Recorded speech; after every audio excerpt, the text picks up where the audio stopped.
नमस्कार दोस्तों। मैं पवन कुमार जीवन का सत्य की तरफ से सभी दर्शकों का हार्दिक स्वागत करता हूं। हमारा ये चैनल जीवन से संबंधित विषयों की वास्तविकता को प्रकाशित करता है तथा उनमें होने वाली समस्याओं के समाधान हेतु सुझाव प्रस्तुत करता है। आज का हमारा विषय है पूजा। किसी के श्रेष्ठ एवं महान कार्य जो जीवन के लिए हितकारी और लाभदायक होते हैं वह इंसान की दृष्टि में आदरणीय और पूजनीय हो जाता है। उसे आदर और सम्मान प्रदान करने की जो प्रतिक्रिया है वह पूजा कहलाती है। पूजा एक संसार का बहुत ही विचित्र विषय है। संसार में प्रत्येक इंसान किसी न किसी की पूजा अवश्य करता है।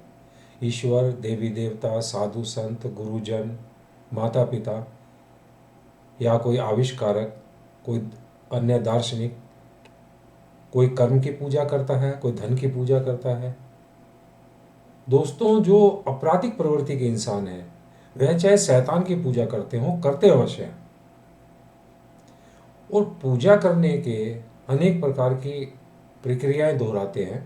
जैसे कोई दंडवत प्रणाम करता है तो कोई हाथ जोड़कर नमस्कार करता है, कोई किसी को जैसे मूर्तियों को धूप दीप जलाना या किसी प्रकार का भोग लगाना और भंडारे करना, गुणगान करना, पुस्तकें छपवाकर किसी प्रकार से उनका प्रचार करना। अनेक प्रकार से इंसान किसी भी प्रकार से अपने जो आराध्य है उसकी पूजा करता हो। ध्येय सबका एक ही होता है, एक ही लक्ष्य होता है कि जो उनके पूजनीय हैं, जिनका वे आदर करते हैं, जो आदर और सम्मान उनके लिए प्रकट करते हैं, उनकी दृष्टि में उनके समक्ष अपनी भावनाएं प्रस्तुत करना। पूजा संस्कृति का एक अभिन्न अंग है। समझा जाता है कि कोई भी संस्कृति के अंदर जब इंसान के पूजा करने से संस्कारों में वृद्धि होती है और संस्कृति का मान बढ़ता है। परंतु दोस्तों, मात्र पूजा करने से किसी भी संस्कृति को जीवित नहीं रखा जा सकता। तो उसके लिए आवश्यक होता है कि उसके नियमों का पालन करना तथा उनके आदर्शों और उनके जो सिद्धांत हैं उनका पालन करना। जैसे कोई भी इंसान समाज में अपने माता पिता की छवि प्रस्तुत करता है। समाज में माना जाता है कि यह जो इंसान है, इसके माता पिता ने जो इसे संस्कार प्रदान किए उसी के अनुरूप इसका व्यवहार और आचरण है। यदि किसी का व्यवहार और आचरण अधिक गलत होते हैं, ओछेपन के कार्य करता है, तो उससे परिवार की छवि धूमिल होती है।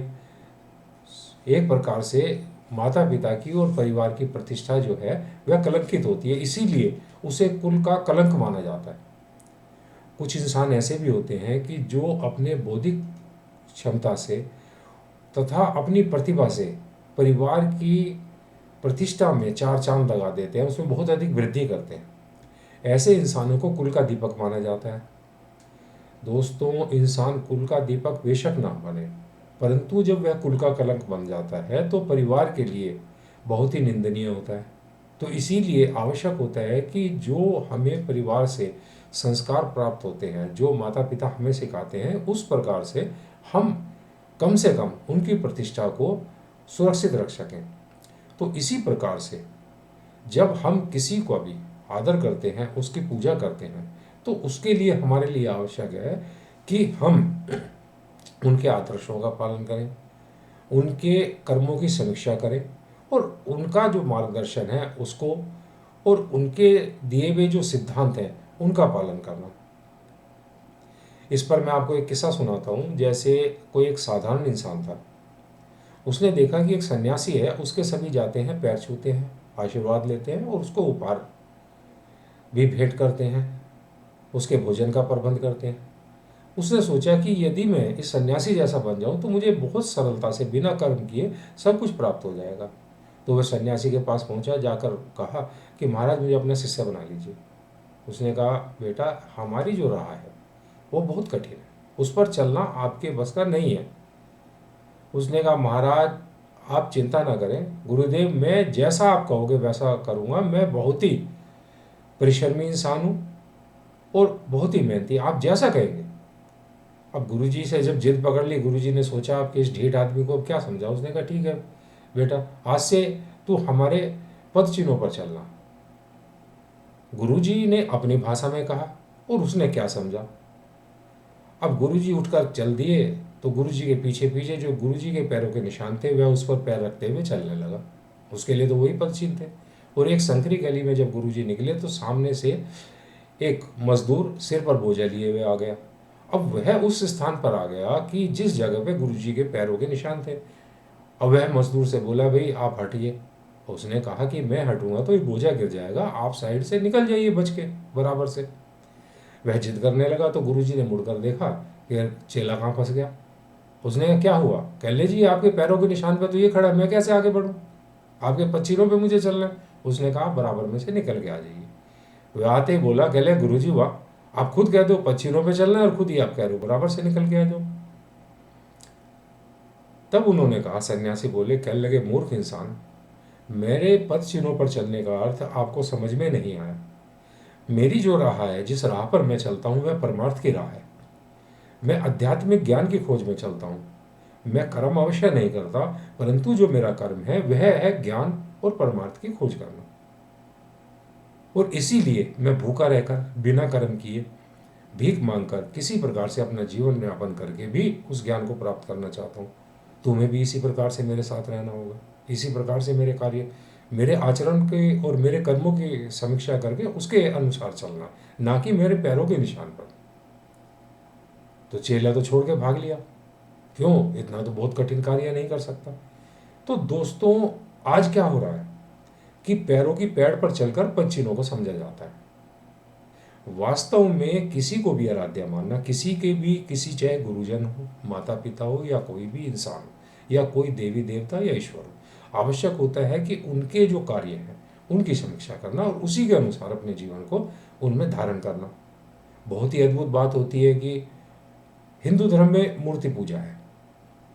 हनुमान जी की पूजा जो करते हैं, हनुमान जो है एक ब्रह्मचर्य का संदेश देते हैं। वह एक संपूर्ण जीवन बहुत कठोर ब्रह्मचारी रहे और उनकी पूजा करने वाले कर्मचारी बने हुए हैं। अय्याश आदमी उनकी पूजा करके समझ लेता है कि उन्होंने अपना कर्तव्य पूरा कर दिया, नहीं, उसके लिए आवश्यक है कि उनके ब्रह्मचर्य का पालन करना। वैष्णो देवी की पूजा करने वाला जो शाकाहार की देवी है, जो किसी के दिल को भी दुखाना पसंद नहीं करती, उनकी पूजा करने वाले मांसाहार करते हैं, मदिरा का सेवन करते हैं। वह समझ लेते हैं कि इसके चरणों में प्रणाम कर दिया हमने, धूप बत्ती अगरबत्ती जला दी, दीप जला दिया, पुष्प चढ़ा दिया, भोग लगा दिया और हमारी पूजा सफल हो गई। यह एक मूर्खता का कार्य है। वास्तव में किसी की भी पूजा, जितनी भी मूर्तियां हमें सब संदेश देती है कि इनकी जो पूजा करने का अर्थ है कि इनके आचरणों को, इनके जो किए हुए कार्य हैं, जो उनके आदर्श हैं, उनके जो सिद्धांत हैं, उनके अनुसार जीवन में उनको ढालकर उनके अनुसार अपने जीवन यापन करना। यदि कोई माता पिता जब उसकी संतान को वह बहुत अच्छी शिक्षा देने के पश्चात, बहुत अच्छा व्यवहार सिखाने के पश्चात जाकर ऊंचे कार्य करता है, वह माता पिता की कितनी भी पूजा करे, परंतु माता पिता उससे प्रसन्न नहीं हो सकते, क्योंकि जो उसे व्यवहार और आचरण समाज में करना था, जब तक वह उसको नहीं करता तो प्रसन्न कैसे हो सकते हैं। हम किसी को कोई कार्य करने के लिए भेजते हैं, वह अनुचित कार्य करके आकर और हमारी प्रशंसा और चापलूसी करने लगे तो हम कदापि प्रसन्न नहीं हो सकते। इसलिए आवश्यक है, पूजा करने का अर्थ है किसी की भी पूजा की जाए तो जिसको आराध्य माना जाता है उसके जितने भी कार्य हैं, जितने भी उनके आदर्श हैं, जो उनके सिद्धांत हैं, उनका पालन करना, यही पूजा का वास्तविक अर्थ है। अधिक जानकारी के लिए आप हमारी वेबसाइट www.jivankasatya.com से अनेक विषयों पर पढ़कर लाभ प्राप्त कर सकते हैं और हमारे YouTube चैनल पे जो हमारी अनगिनत वीडियो है प्रत्येक विषय पर, उनको देखकर, उनको सुनकर लाभ प्राप्त कर सकते हैं। आपको हमारा कार्यक्रम पसंद आता है तो आप इसे लाइक करें, शेयर करें, हमारे चैनल को सब्सक्राइब करें, बेल आइकन दबाएं ताकि आने वाले वीडियो की सूचना आप तक शीघ्र पहुंच सके।